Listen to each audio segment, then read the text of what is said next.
Imagine for a moment that someone has completely manipulated the way we count the days, months, and even years, not just by accident, but on purpose. What if powerful people have been controlling our understanding of time to keep us disconnected from our true selves? A long time ago, people lived in perfect sync with nature. They followed the cycles of the moon, the sun, and the stars to guide their lives, their celebrations, and even their spiritual practices. Life was balanced, but then something changed. Someone made the decision to rewrite the rules of time. There's a hidden Bible from 1775 that holds the secret to this manipulation. A Bible that has been lying in plain sight for years demonstrates the complete falsity of everything we've learned about time. The year should have started in March, not January. There aren't 12 months in a year. There should be 13. Let's go back to 45 BCE, when a man named Julius Caesar decided to change the way the world measured time. The Roman Empire was expanding rapidly, and the leaders wanted a more structured, predictable system that would help them govern their territories. Before Caesar, many ancient civilizations used a lunar calendar, one that followed the moon's cycles. Despite its imperfections, this calendar maintained a deep connection with nature. People lived by the rhythms of the moon, with each month beginning on a new moon and lasting about 29.5 days. The lunar year, with 354 days, was flexible and fluid. But Caesar wanted something more precise. He introduced the Julian calendar, which was based on the solar year and had 365.25 days. This new calendar aligned with the sun rather than the moon. It was more rigid, more structured, and seemingly more accurate. But this change wasn't just about keeping track of time. It represented a major shift in how humanity viewed the world. By adopting a solar calendar, people moved away from the natural cycles of life, like birth, growth, decay, and rebirth, that the lunar calendar represented. The calendar change might have seemed like a small technical adjustment, but it had profound consequences. It wasn't just about marking days on a calendar, it was about how we perceive life itself. The lunar calendar reflected a worldview that saw life as a continuous cycle. Time was circular, like the phases of the moon, constantly moving through birth, growth, decay, and rebirth. People comprehended the interconnectedness of everything in life, but when the solar calendar took over, everything became linear.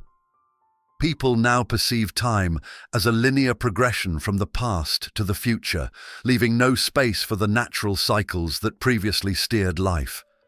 This shift wasn't just a practical change, it was a way to impose control. The Roman Empire was a growing machine, and its leaders needed a way to make sure everyone was on the same page.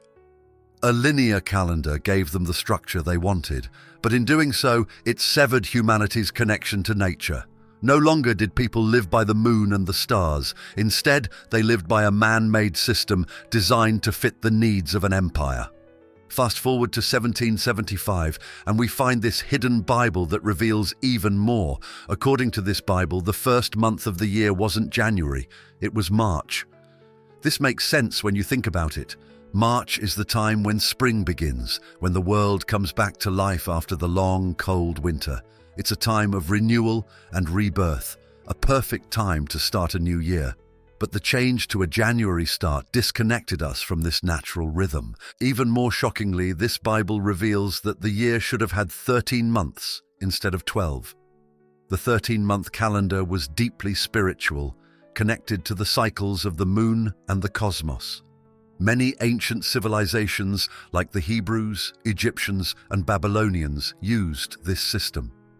Each month had its own spiritual meaning, connected to the different phases of the moon. However, history erased the 13th month, along with its symbolic connection to nature and spirituality. The Roman Empire replaced this spiritual understanding of time with a rigid structure where the flow of life was no longer a cycle but a straight path. We began to control, measure, and manipulate time. And with that change, humanity lost something important: their connection to the natural world, to the cycles of life, and to a deeper understanding of time. We've forgotten that time was sacred and intrinsic to the universe. Instead, we live by deadlines, schedules, and appointments. Our understanding of time now aligns with productivity and control, rather than the natural rhythms that once guided our ancestors. But it doesn't have to be this way. The 1775 Bible offers a glimpse into a lost truth, a truth that could change the way we see the world. It's a reminder that time is not just about moving forward. It's about cycles, connection, and understanding our place in the universe. By reclaiming this ancient wisdom, we could restore balance in our lives, reconnecting with the natural cycles that have guided humanity for thousands of years. When we shifted away from the natural, cyclical way of measuring time, we didn't just lose track of days and months. We lost something far more important. We lost our connection to the spiritual rhythms that once guided humanity. In the ancient world, time wasn't just a tool to keep appointments or track the seasons. It was something sacred. People viewed time as a component of the Earth's and the cosmos' natural cycles, akin to the moon's phases or the shifting seasons. These cycles didn't just tell people when to plant crops or celebrate festivals, they shaped how people understood life itself. For many ancient cultures, the moon was incredibly important. Civilizations such as the Babylonians, Egyptians, and Hebrews used the lunar calendar not only for practical purposes, but also for spiritual purposes. Every phase of the moon carried meaning. The new moon symbolized new beginnings, a time for setting intentions, planting seeds, both literally and metaphorically, and preparing for growth. The full moon was a time of celebration, abundance, and harvest. It represented the completion of cycles and the fullness of life. As the moon began to wane, it was a time for letting go, reflection, and preparing for the end of one cycle and the beginning of another. Each phase was a spiritual alignment, not just a time marker.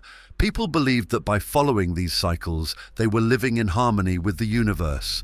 However, the Romans disrupted this natural rhythm when they introduced the solar calendar. The new system didn't pay attention to the moon's phases or the changing seasons in the same way.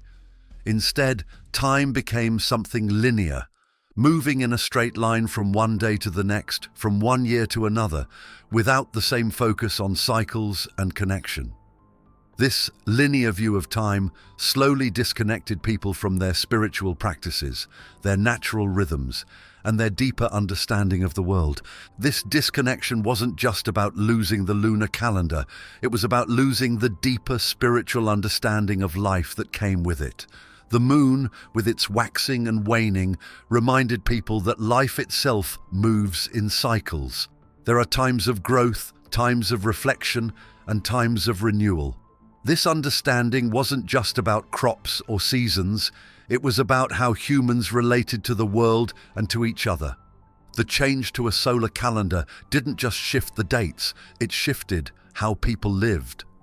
Following the spiritual practices tied to the lunar cycles became more challenging. The calendar no longer reflected the rhythms of nature, and festivals that once held deep cosmic significance became less relevant. Over time, this led to a disconnect, not just from the cosmos, but from our own spiritual lives. Think about the way we live today. We adhere to a calendar that prioritizes work, productivity, and schedules. We rarely stop to think about the cycles of the moon or the seasons. We structure our weeks to prioritize work, leaving little room for rest or reflection. The original Sabbath, for example, was meant to be a day of rest, reflection, and spiritual renewal. But now rest has become a luxury, something we squeeze in between the demands of a busy schedule. The shift from a lunar, nature-based calendar to a solar, linear one wasn't just about convenience, it was about control. The solar calendar brought structure and order, which was great for empires and rulers, but it came at a cost. As humanity moved further from the natural rhythms of the earth, it also moved away from a deeper understanding of spirituality. The solar system we use today erased and replaced the 13-month lunar calendar, which held the key to maintaining spiritual balance. By following the natural cycles of the moon and the stars, ancient people stayed connected to the universe and to each other. The spiritual wisdom embedded in those cycles was gradually lost as the world adopted a system that prioritized control over connection. This ancient wisdom isn't completely gone. It's still there, hidden in plain sight, waiting for us to rediscover it. The 1775 Bible reminds us that we can still reconnect with these natural rhythms. We can begin to restore the lost balance by paying attention to the cycles of the moon, the changing seasons, and the spiritual energy that flows through time. Imagine a world where we're not racing against the clock but flowing with time. Imagine a world where the week concludes with rest and reflection, rather than exhaustion. We envision a world where the natural rhythms of the universe, not artificial dates on a man-made calendar, guide our holidays and celebrations. By reconnecting with these ancient practices, we can start to heal the spiritual disconnection that's been haunting us for centuries. We can find a new balance, one that honors both the natural cycles of the earth and the deeper spiritual truths that come with them. In rediscovering the lost truth of time, we're not just uncovering a historical fact. We're reclaiming a way of life that has the power to transform how we understand ourselves, our place in the world, and our connection to something much greater. The time to reconnect is now, and it starts with rediscovering the secrets hidden in the past. As we delve deeper, it becomes increasingly evident that political and religious agendas transformed time itself. The shift from a cyclical view of time, which recognized the natural patterns of life and the universe, to a linear system disconnected us from nature and from the spiritual truths that were once central to human existence. What we're learning from this forgotten text is not just a historical anomaly, it's a wake-up call. The real calendar, the real flow of time, still exists in the rhythms of nature, in the cycles of the moon, and in the energies that govern life itself. By deciphering these mysteries, we can re-establish our connection to the universe and reconnect with the lost wisdom. This isn't just about dates on a calendar or historical shifts. This is about a deeper, more profound truth. The 1775 Bible holds a secret that challenges everything we've been taught, a secret that reveals how time itself has been reshaped and manipulated, severing us from the natural and spiritual rhythms that once guided humanity. The revelations found in this ancient text show us that time, in its true form, was once a reflection of the cycles of nature, the ebb and flow of life, the phases of the moon, and the changing of the seasons. Not only were these cycles practical, but they also served a spiritual purpose, anchoring humans in a world of interconnectedness. But over centuries, powerful forces replaced these natural rhythms with a system of time that prioritized control, order, and conformity. Ancient civilizations once celebrated the 13-month lunar calendar, but the 12-month solar calendar replaced it, erasing vital spiritual wisdom in the process. If you're enjoying uncovering these hidden truths with us and want to help keep this journey going, hit that super thanks button. By doing so, you're directly supporting our mission of digging deeper, revealing more secrets, and sharing powerful stories that challenge the way we see the world. The shift wasn't just about keeping track of time, it was about shifting how we live. Life became more about productivity, about moving forward, working harder, and fitting into a structured system that took little account of the natural world. We forgot the natural cycles that once reminded us of renewal, reflection, and spiritual growth. We became disconnected from the universe and from ourselves. But now, with the discovery of this hidden truth, we have a chance to reconnect. This isn't just a story about the past, it's a chance to reimagine the future. The secrets of the 1775 Bible show us that we can restore balance to our lives by embracing the cyclical nature of time once again. Imagine a world where the calendar aligns with the natural world, where our celebrations and rituals are in harmony with the moon and stars, and where time is not just a straight line but a cycle of life, death, and rebirth. We have a glimpse of a time when life was in harmony with the cosmos. Now we have the opportunity to reclaim that connection. This isn't just about changing how we mark days or months, it's about changing how we live. We can rediscover the lost wisdom of time, but only if we are prepared to actively pursue it. Time is not just something that passes, it's something we can choose to live within, in harmony with nature and the universe. We have hidden the truth, but now it's time to rediscover it. The past holds the key to a more balanced and fulfilling future. Are you ready to unlock it? Thanks for watching. Be part of our community by subscribing to this channel. Until the next video.